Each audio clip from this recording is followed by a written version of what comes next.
2025 yılı 22 Mart günü bolgan müracaat boyunca mammaları bertaraf kıldık, suları ildik, zekeçe gitip durgan joyi yok suwun. Ina hazır Melerese kadımı devlet eken bilen birge geldikten şu zekeçe gitip durgan suları hemmesini bekledik.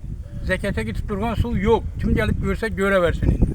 Şibin gerek olan insanlar tiri bura vereseler şibin meselesine yola koyganmız.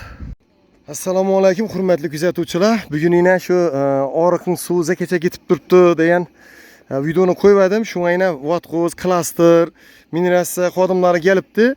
Bertaraf etganlar. Shu fuqarolar tomonidan bee'tiborlik etib suv ochib qo'ygan ekanlar zekecha. Shu to'g'risida yana joyina chiqib bertaraf etdik deb keldilar. Aytib bering o'zingizni tanishtirib. Men klasterda suv bo'yicha mirab bo'lib ishlayman. Yine Vatkoz'un teşkilatının xodimi, melioratsiyaning xodimi birgalikda joyina chiqib o'rgandik. Chiqqan murojaatga nisbatan bize bardikdan o'rganish jarayonida hakikaten şu aholi tomonidan tomorqa yerlarini sug'orish jarayonida zaxkesha tashalgan suv kuzatildi. Bunu fuqarolar yig'ini reislari bilan muhokama qildik, bardik, gaplashdik, bertaraf qilindi. Endi bir fuqarolardan iltimosimiz, yine şu bugünkü günde su tanqisliği şu derece bolup turganını dünya boyunca hemmemiz bile durup şu gelip durgan bir noz nimetimiz, erteye mesela dekançılık kılamız şundan, halkı rızkı şu, su tekin deyin gap emas bu su gelip duruptu deyin. Bugünkü gün var, erten yok buluşu mümkün ki bu halet.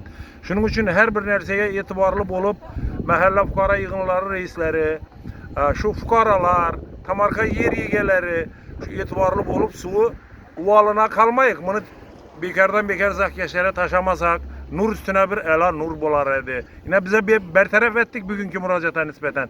Lekin şuna agah buluşumuz gerek bugünkü günde.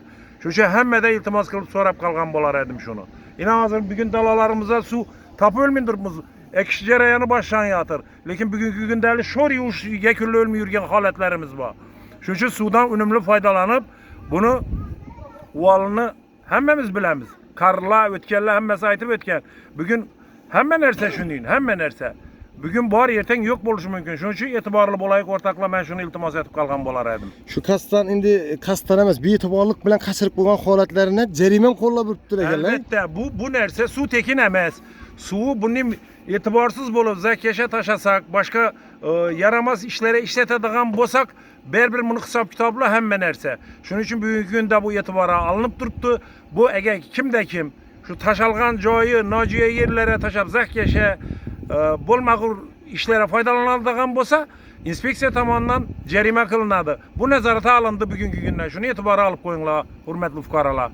Rahmat. Nimaga bertaraf etib keldingiz, xudo xolasa? Xudo buyursa bertaraf qilib keldik. Şu müracaat boyunca gelip o'rgandik. O'rganish holatida lekin iltimos sizlardan fuqarolar, Karvak eli iltimos, zekecha suv taşıdan etmenglar.